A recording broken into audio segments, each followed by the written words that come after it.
आमच्या केरी आणि वागुर्म्या सड्यार भितर 5 टाकी आसा. आउट ऑफ 5 टाकी न्ही एक टाकयेचें उदक सोडून न्ही आमकां सफिशियंट उदक गावता पूण सोडिकूच ना. आनी गिमान कसली परिस्थिती जाता 2 वरां उदक गावता 2 वरां न्ही एकदां 1 वरूय उदक आसता आनी उदक आसता तें बांयचें आसता आनी सगळें पॉल्युटेड. लास्टाक तुमी आयकलां आसतलें 7-8 जाण भुरगीं एडमीट जावचे पडले हॉस्पिटलान ते ताळ्या कडेन. हांव एकदां उदक पिलो म्हाका तो ताळो फळदोवपाक लागलो आनी असलें आमचो पळय हें आतां हें हाताचें दुखणें न्ही आमचें कितले वर्सां पासून अशेंच आसा. हांव जालीं 4-5 वर्सां लेटरां बरयत आसा पूण आजून कांय ना.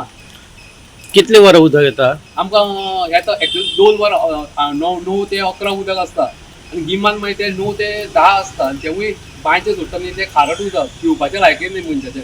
झाडांक घातल्यार झाडां मरता म्हणजे मनशाची परिस्थिती कितें जातली पळया.